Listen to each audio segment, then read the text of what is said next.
배움 강추린 한국사 약속의 이름 최승건입니다. 오늘 굉장히 중요한 그런 단원이죠. 실학의 등장.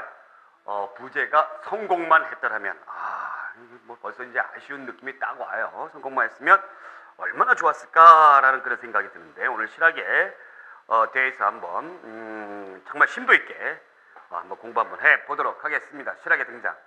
부제가 아까 뭐라고 그랬죠? 성공만 했더라면. 그러면 우리가 실학이 언제부터 이제 나타났느냐, 이 실학이 언제부터 나타났느냐, 그것을 한번 볼게요. 실학이 언제부터 나타났냐면, 일반적으로 실학의 융성기는 17세기에서 그 다음에 18세기로 놓고 봅니다. 특히 이제 18세기 때 굉장히 많이 발전을 했었죠. 그래서 18세기 때 영종조 시기에 가장 많이 발전을 했다라고 보시면 되겠어요. 요 시기 때 거의 대부분이 이제 영종조예요.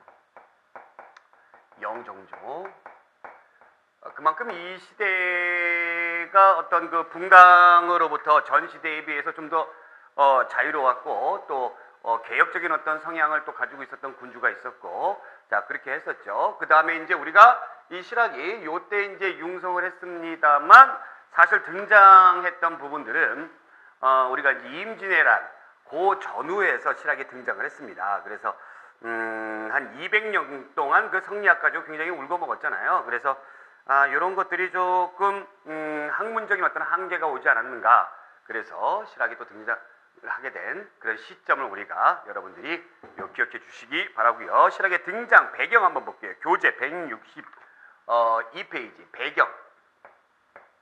이 배경은 어땠느냐라는 거죠. 당시에 이제 명나라가 쇠퇴하고 그다음에 청나라가 부흥하고 있었던 그런 시기죠. 명나라 말기에도 그렇고 청나라에도 초반에도 그렇고 이 서양 선교사들이 막 들어왔어요. 그래서 이 서양 선교사들에 의해 가지고 좀 자극을 받은 부분이 있습니다. 자, 특히 이제 청나라 같은 경우에는 뭐가 나타났냐면 고증학이 나타났어요. 고증학. 이 고증학 말뜻이 바로 뭐냐면 이 청에서 나타나는 것인데, 말뜻이 뭐냐면 옛날 거를 증명한다라는 얘기입니다. 옛날 거를. 그 옛날 거를 뭘로 증명하냐? 아주 오래된 옛날의 어떤 서적이라든가 옛날의 유물이라든가 사료라든가 이런 것들을 실제로 그것이 정확한지 증명을 한다. 그럼 뭘로 증명해야 되나? 과학적인 방법을 써가지고 증명을 해야 된다. 그래서 과학을 굉장히 발전시켰던 그런 학문이 바로 고증학이에요. 근데 이 고증학은 당시 청나라 정부, 특히 이제 뭐 강희제라든가 이런 사람들이 한족 출신 관료들을 임명하면서 이 사람들한테 숙제를 준 거죠. 무언가 너희들이 좀 연구할 거리를 준 거예요. 그래서 이제 뭐 쉽게 말하면 이제 허튼 연구 안 하도록, 왜냐면 사실 그 청나라 정부는 만주족이잖아요. 여진족. 그러다 보니까 한족들의 어떤 반발을 우려해서 이런 것들을 일부러 정부 차원에서 육성하지 않았느냐라는 그런 평가도 하고 있고요. 자, 또 한 가지는 아까 제가 말씀드렸던 뭐 서양의 어떤 과학이라든가 기술이 유입이 되면서 좀 쇼크를 먹은 것들이 좀 있죠. 예, 요 어떻게 쇼크를 먹었는가 우리가 천천히 알아보도록 하고요. 그 다음에 성리학에 대한 반성입니다. 그럼 성리학이 왜 반성을 하느냐? 성리학이 조선 전기 때까지만 해도 국가를 세우고 통치를 하는 데 있어서는 괜찮았어요. 그리고 성리학의 테두리에 있어서 국가의 기틀을 마련하는 데 있어가지고 그 테두리를 좀 벗어나는 시도를 많이 했죠. 다른 어떤 학문이라든가 이런 것들을 받아들이는데 굉장히 노력을 했죠. 15세기 때. 근데 16세기 때 들어오게 되면은 이제 뭐에 빠지는 겁니까? 교조주의에 빠지게 되는 거예요. 성리학이 최고다. 성리학이 최고다. 으뜸이다. 이거 외에는 안 된다라는 거죠. 그래서 이른바 우리가 이단 논쟁이라든가 이런 것들이 많이 생겨나요. 조선 후기 들어가면 이단.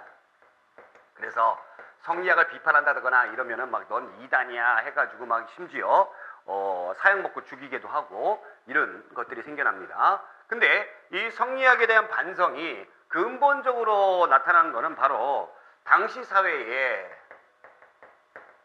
현실 사회에 이 문제점이 나타나는데 이 문제점을 해결하는데 성리학 가지고 안 되더라라는 얘기입니다. 조선 후기에 사회가 완전히 180도 확 바뀌어버리잖아요. 그렇죠? 확 바뀌어버렸어요. 근데 바뀌어버린 당시 사회를 이 성리학 가지고는 안 되더라라는 얘기입니다. 그래서 이제 성리학이 성리학에 대한 반성이 이루어졌고 그래서 실학이 나타나게 됐다. 우리 교재에 나타나 있던 것이 이제 바로 그런 것이고요. 자, 그 다음에 우리가 선구자 보겠습니다. 이 성리학을 실학을 연구했던 선구자. 선구자는 이 사람을 꼭 알아둬야 돼요. 누굽니까? 이수광이죠. 대단한 사람이에요. 이수광. 예, 대단한 사람이죠. 거기 보시면 지봉유설을 했다. 지봉유설 성리학 때 실학의 선구자 지봉유설. 백과사전적인 저서입니다. 이거 백과사전. 나중에 우리가 문제풀이 들어갈 때 뭐 나오겠지만 다음 중 백과사전 성격이 아닌 것은 뭐 또 긴 것은 이런 거 푸는 문제들이 나와요. 백과사전이에요. 자, 이 책 같은 경우에는 뭐가 담겨져 있냐면 뭐 중국, 일본, 뭐 베트남, 타이, 예, 주변 국가들이죠. 그 다음에 뭐 오키나와, 심지어 저기 뭐 프랑크 왕국, 그 다음에 영국, 그런 동네들의 어떤 그 자료들 가지고 담겨져 있는, 그런 자료들까지도 담겨져 있는 굉장히 훌륭한 저서다라는 겁니다. 누구 때? 광해군 때. 광해군이 약간 개혁적 성향이죠. 그래서 이수광의 지봉유설이 후에 이 실학자들에게 크게 자극을 주었다라는 거죠. 그 다음에 김육이라는 사람이 있습니다. 이 김육이 말이에요. 제 기억이 맞는다면 얼마 전에 나왔던 그 영화가 있죠. 남한산성에서 그 영의정으로 나오는데 굉장히 좀 비겁한 영의정으로 나오는데 사실 그런 사람 아니에요. 김육은요.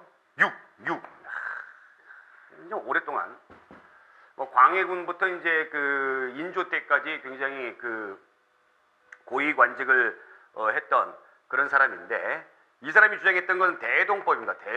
대동법을 엄청나게 주장했어요. 끝까지 주장했어요. 대동법 해야 됩니다. 60평생 그렇게 했다라고 보시면 돼요. 대동법이 시행되는데 100년이 걸렸다고 그랬죠. 그래서 이 대동법이 시행되는 데에 대한 어떤 파급 효과도 이 사람이 예측을 하고 있었어요. 대동법으로 인해서 공인이 등장했고 공인으로 인해서 상업이 발달했죠. 그래서 결국에 나중에 가면은 동전 사용을 주장합니다. 동전 사용을. 이것까지도 주장을 했던 그런 사람이다. 이게 선구자답습니다. 선구자다워요. 자, 그러면 그 밑에 보시면 또 한백겸이라는 사람이 나옵니다. 한백겸. 이분도 여러분들이 기억해 두시면 되겠습니다. 이 한백겸은 선조 때, 광해군 초 때까지 활약을 했던 그런 사람들이죠. 예, 그러니까 우리가 16세기, 그 다음에 17세기 초반이다라는 겁니다. 17세기 초반.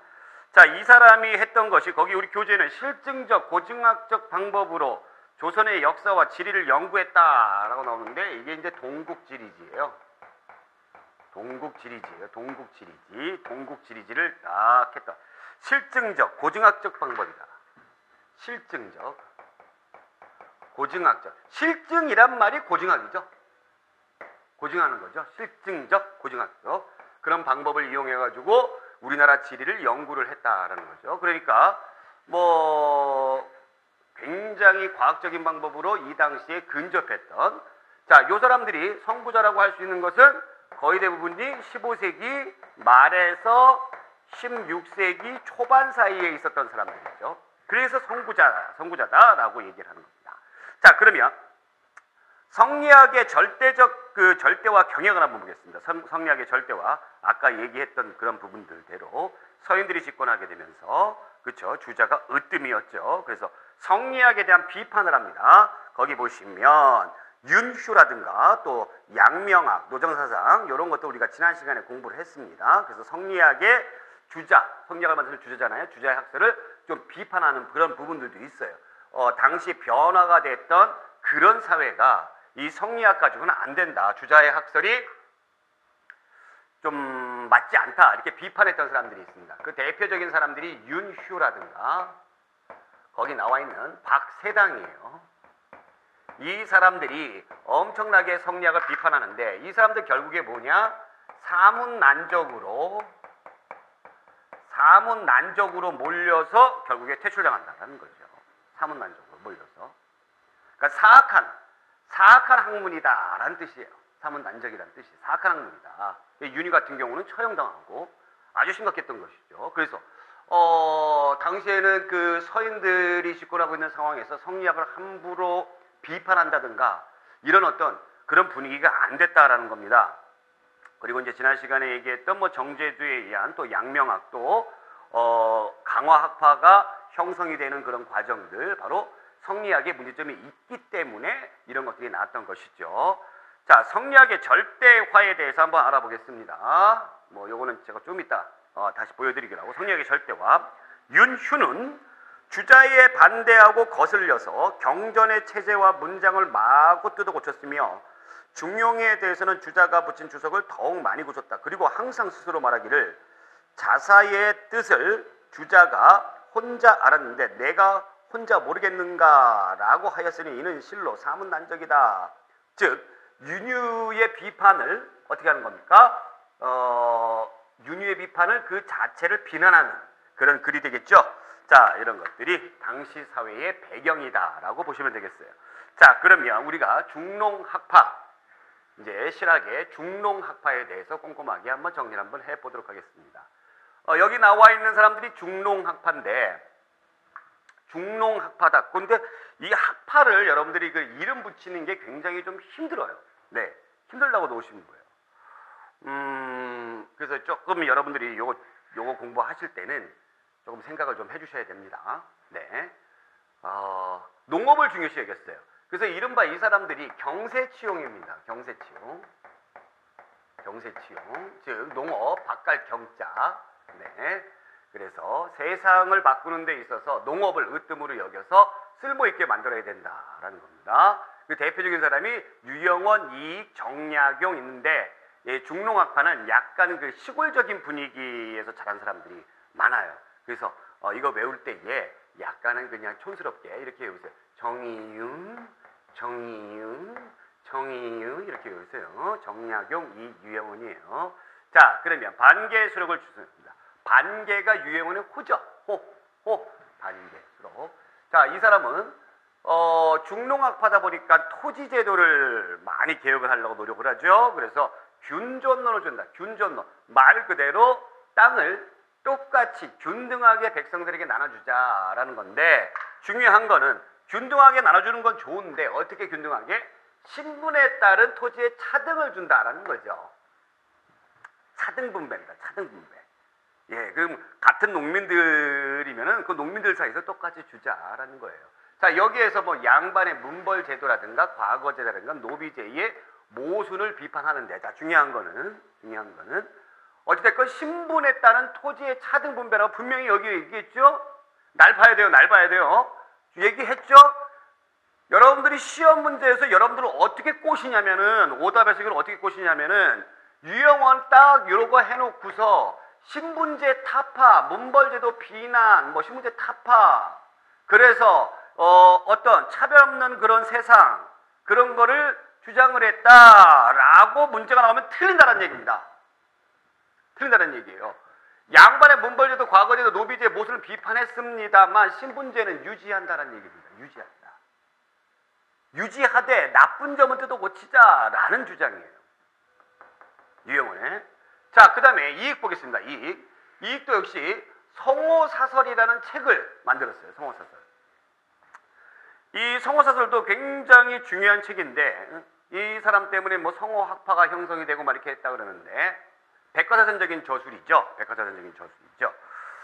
이 성호사설에서 여러 가지의 어떤 개혁해야 된다, 뭐 이런 사회적 모순이라든가 이런 것을 제시를 했어요. 그래서 여기에서는 어떤 개혁안을 딱 했습니다. 그러니까 개괄적으로 했다는 얘기죠. 근데 이거를 체계화시키는 게 있어요. 구체적인 방법을 제시한 것이 있어요. 그것이 바로 뭐냐면은 과구록이에요. 요거 잘 메모해 주세요. 대단히 대단하고 굉장히 굉장하고 상당히 상당하다라는 거죠. 자, 성호사설이라는 그 저서는 굉장히 개괄적으로 넓은 분야에 있어서 이런 어떤 문제점이라든가 또 앞으로 이런 것들을 고쳐야 된다라는 거, 그런 것들을 개혁 내용들을 제시한 거예요. 근데 이것을 구체적인 방법으로 어떻게 해야 된다라는 것이 바로 과구록이다라는 겁니다. 과구록. 그래서 이게 과구록이 지문에 아주 잘 나와요. 지문에 아주 잘 나와요. 자, 이 사람이 주장한 토지제도는 한전론입니다. 한전론. 그래서 이거 이렇게 외우시면 돼요. 이익을 제한하자. 굉장히 획기적이고 미래를 내다보는 개혁안입니다. 이익을 제한하자. 오늘날로 따지면 바로 뭐냐면 부동산 투기 억제책이에요. 200년이 훨씬 넘은 옛날에 이런 것들을 제한했다는 게 굉장히 획기적이죠. 제한하자. 영업전이라는 건 뭐냐면 영원히 내가 일할 수 있는 토지입니다. 그러니까 영원히 내가 일할 수 있는 토지이기 때문에 이 토지는 팔 수가 있어 없어? 없다는 얘기죠. 팔 수 없는 토지예요. 영업전의 개념을 잘 알아두세요. 요거를 정해서 매매를 금지한다. 즉 땅이 이만큼 있죠. 그러면 요게 영업전이에요. 그럼 이건 팔 수가 없어요. 그럼 이런 제도를 왜 만들었느냐? 당시에 돈이 많은 자본가들이라든가 대지주 같은 사람들, 농민들이 생활이 어렵죠. 그런 자영농들 생활이 어렵다 보면은 뭐를 팔아요? 땅을 팝니다. 땅을 다 팔아버려요. 그러면 나중에 가서는 자기가 살아가야 될 어떤 터전이라든가 기반이 없더라라는 얘기입니다. 그렇기 때문에 그것을 마련해 주기 위해서, 그거를 보존해 주기 위해서 이러한 영업전을 두었다라는 얘기입니다. 이것도 꼭 알아두시기 바라고, 양반제도라든가 노비제도, 사치, 미신 등의 폐단, 이런 것들을 똑같이 비슷하게 주장했던 사람이고요. 그 다음에 정약용이죠. 너무너무 잘하는 사람이죠. 정조가 엄청 이뻐한 사람이죠. 실학을 집대성한 사람입니다. 실학을 집대성한 거예요. 그래서 이 정약용은 뭐 중농학파다라고 하기에 좀 그래요. 뭐 손을 안 댄 게 없으니까 뭐 농업이라든가 과학기술이라든가 의학이라든가 안 된 부분이 없어요. 네. 자, 요 사람이 주장했던 것은 바로 여전제다. 여전제. 그럼 여전제 할 때 여가 뭐예요? 그냥 이렇게 생각하세요. 여러 사람이 공동 소유한다라고 생각해요. 공동 소유. 마을 공동 농장제. 농장이 이렇게 있으면 누구 소유가 아니야. 다 같이 마을 공동 농장이. 그래서 다 같이 가서 일하고 거기에 생산량을 똑같이 나눠요. 굉장히 이게 그 19세기 중엽에 나왔던 마르크스주의보다 훨씬 더 앞서갔던 그런 소구적인 획기적인 내용이죠. 네. 자, 요것이 조금 더 현실적 방향으로 갔던 것이 바로 정전제입니다.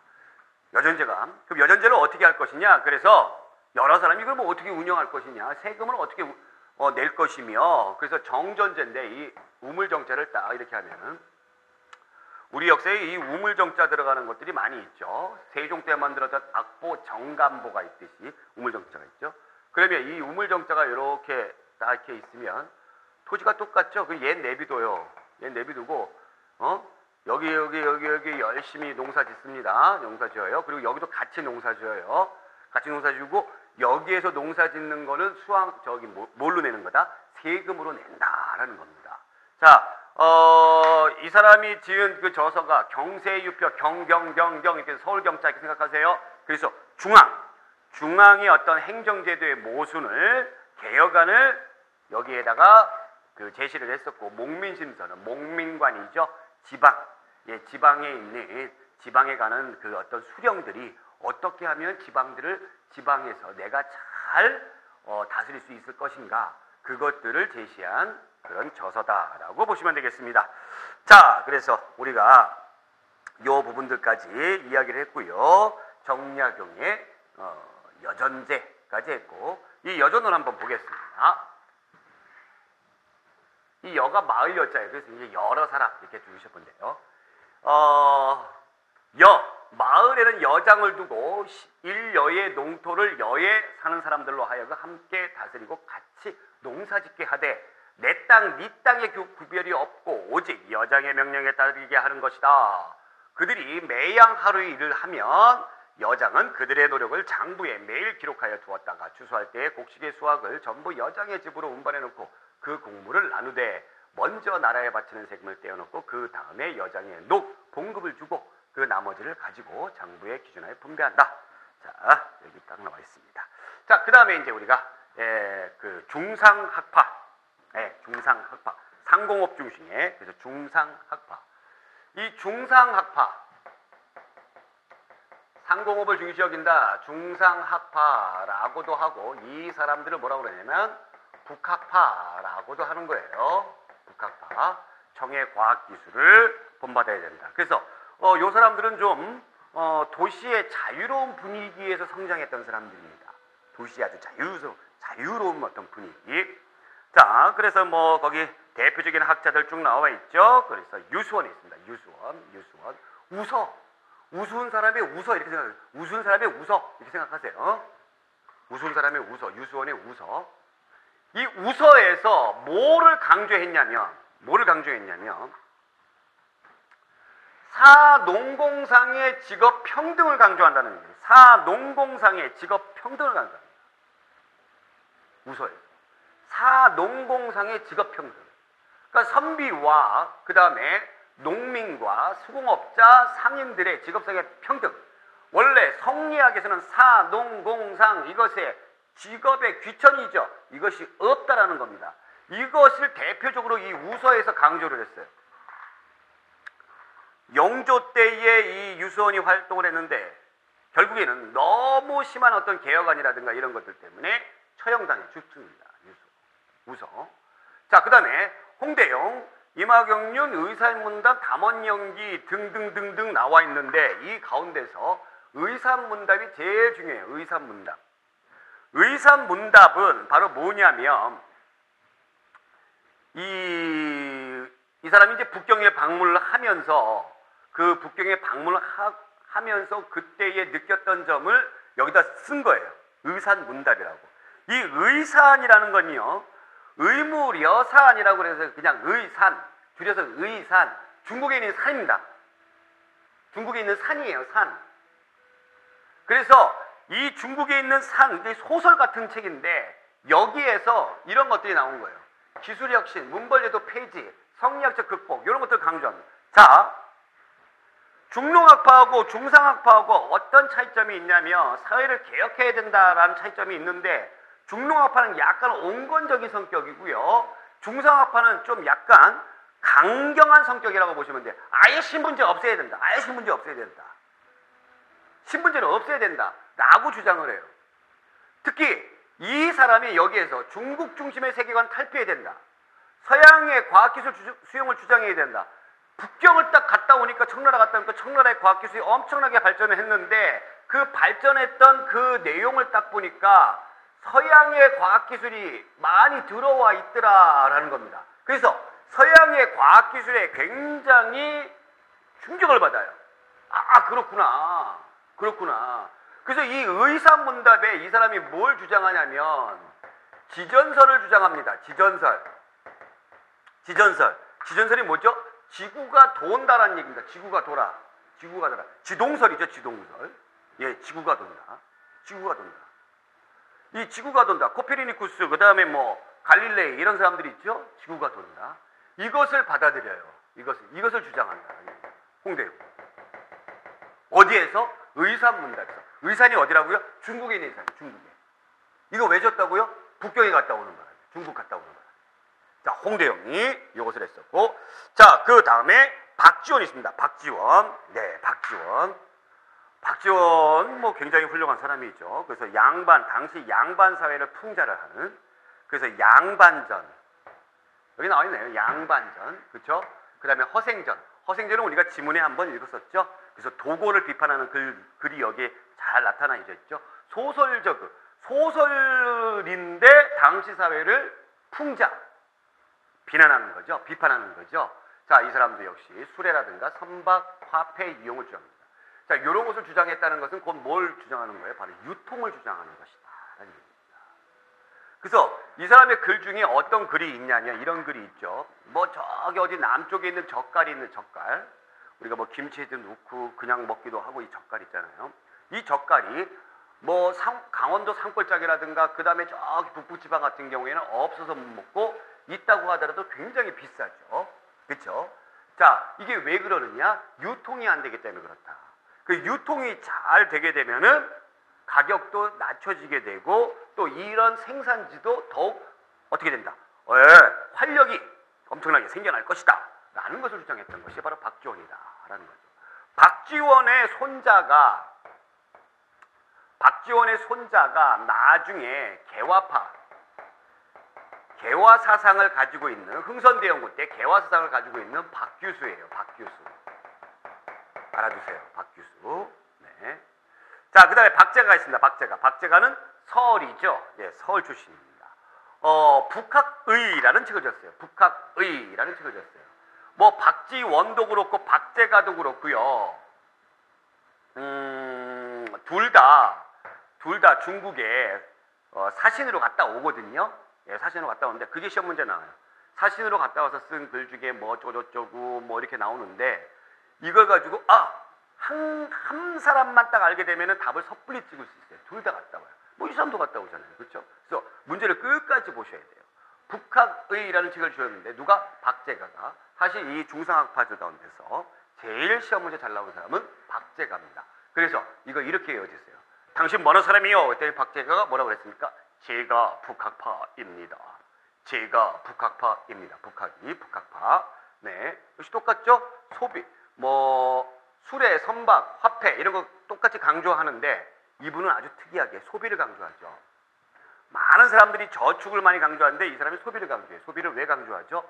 소비를 해야 산업이 살 것이 아니냐. 특히 청과의 교육 확대를 주장하면서 뭐 수레, 선박, 특히 선박, 교역선, 대규모의 교역선을 만들 것을 주장을 하더라. 제가 북학파입니다. 였습니다. 마침 우리 교재에 그게 나오네요. 박제가의 북학의. 비유컨대 재물은 대체로 우물과 같은 것이다. 퍼내면 차고 버려두면 말라버린다. 그러므로 비단 옷을 입지 않아서 나라가 비단을 짜는 사람이 없게 되면 여공이 쇠퇴하고 찌그러진 그릇을 싫어하지 않고 기교를 숭상하지 않아서 장인이 작업하는 일이 없게 되면 기회가 망하게 된다. 소비를 강조했던 그런 내용들입니다. 북학의. 그러면 이런 실학의 성격과 의 164조 한 장 홀로당 넘기면 일단 어때요? 개혁적이죠. 그 다음에 실증적, 실용적이다. 실제 생활에 써먹을 수 있는 부분들을 많이 했다라는 거죠. 그래서 의의는 개혁안을 지시했다. 자, 이 사람들의 영향은 길게는 100년 뒤에 19세기 때의 이 개화사상가들에게 큰 영향을 주었다라는 거죠. 그리고 또 한 가지 우리가 이 사람들에게 또 영향을 주었던, 실학자들에게 영향을 주었던 사상이 노론 중에서 호락 논쟁이 있었죠. 누굽니까? 낙론을 주장했던 그런 사람들이죠. 네. 자, 그런데 한계가 있어요. 실학을 연구했던 사람들은 배부른 사람들이 아니죠. 예, 권력을 가지고 있는 사람들이 아니에요. 권력을 가지고 있는 사람들 누구예요? 서인들 중에 특히 누구예요? 노론들이죠. 그러니까 얘네들은 자기 권력을 유지하는데 급급하지 뭔가 새로운 게 뭐 개혁되고 새로운 인물이 들어오고 이런 거 싫어해요. 원래 보수주의의 특징이 그거예요. 세상이 바뀌는 거 별로 안 좋아해요. 나만 잘 먹고 잘 먹으면 잘 살면 돼요. 그래서 이 사람들은, 실학자들은 정권에서 거리가 먼 사람들이에요. 특히 누구? 남인 출신 학자들이죠. 남인 출신. 우리가 공부했잖아요. 남인 출신들이 특히 환국을 겪으면서 몰락을 많이 했죠. 또 누가 있어요? 걔 중엔 또 소론들이 있어요. 이 남인들 중에서도 정조 때 들어오게 되면서 누구? 남인 시파들이 실학을 많이 연구를 했고 또 정조가 이 남인 시파들을 많이 좋아했어요. 이뻐했어요. 그러면 제가 지난번에 얘기했지만 이 시파는 뭐 하는 거예요? 시파? 무슨 욕 같지만 아니 욕하는 건 아니니까 그렇게 날 바라보면 안 되고, 시파는 뭐죠? 정조가 자기 아버지 사도세자의 죽음을 동정하고 불쌍하게 생각해 또 억울하게 생각하는 그런 사람들을 시파. 그 다음에 정조는 사도세자를 죽을만 했어 이렇게 여기는 사람들은 벽파라고 부른다라고 그랬죠. 그래서 이 실학이 남인 출신 학자였기 때문에 불행히도 정조가 죽는 바람에 정조 사후에 이 사람들은 노론 벽파들에 의해서 거의 다가 제거가 되거나 귀양을 가거나 정권에서 소외가 됩니다. 그래서 국가 정책에 반영되지 못하더라는 얘기죠. 그래서 아까 우리가 부제에 이게 성공을 했다면 얼마나 좋았을까. 그렇죠? 18세기 때에 우리나라의 어떤 과학기술이라든가 이런 것이 굉장히 발전하지 않았겠어요? 그죠? 엄청나게 아마 우리나라의 저력으로 본다면 중국하고 일본 주변 국가 얘네들에 비해서 더욱더 발전해서 아마 근대화 아시아에서 자발적으로 근대화가 이루어지는 아마 초강대국이 되지 않았을까라는 그런 어떤 아쉬운 생각을 한번 해봅니다. 박자가의 북학이 아까 제가 말씀드렸고, 자 그러면 우리가 예제 한번 풀어볼게요. 다음 글을 쓴 사람과 저서로 가장 적절한 것은 대체로 제문은 비유하건대 샘과 같은 것이다. 보내고 차고 버려두면 말라버린다. 그러므로 비단 옷을 입지 않아서 나라에 비단 짜는 사람이 없게 되면 여공이 쇠퇴하고 쭈그러진 그릇을 싫어하지 않고 기교를 숭상하지 않아서 나라의 공장이 둬야 하는 일이 없게 되면 기회가 망하게 되고 농사가 황폐해져서 그 법을 잃게 되므로 산업공상의 3인이 모두 공공하여 서로 구제할 수 없게 된다. 뭡니까? 박제가의 북학이 정답 1번. 2번. 다음 중 조선 후기 실학자와 그들이 주장하는 바에 대한 설명이다. 옳지 않은 것은 정리하경. 옳지 않은 것 고르는 거죠.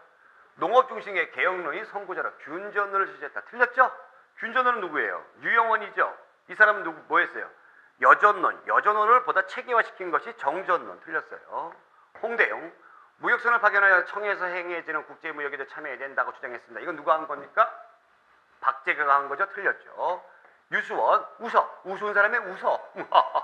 저술하여 상공업의 진흥을 위한 산업공상의 직업적 평등과 전문화를 주장했다. 맞죠? 네, 동글뱅이. 유영원. 자영농 육성을 위한 토지제의 개혁뿐만 아니라 양반, 문벌제도, 과거제, 노비제의 모순도 지적하였다. 그렇습니다. 네. 그러나 신분제 없애자고 그랬어요? 그건 아니다라는 거였죠. 그래서 옳지 않은 것 골라라. 기억, 리얼. 정답 1번 되겠습니다. 자, 이렇게 해서 우리가 실학의 등장에 대해서 공부를 했고요. 자, 다음 시간에는 우리가 이 실학의 등장에 더불어서 당시에 어떤 이 학자들의 자존심, 자부심을 반영하는 국학과 또 과학기술의 발달에 대해서 알아보도록 하겠습니다. 오늘 여기까지. 고맙습니다.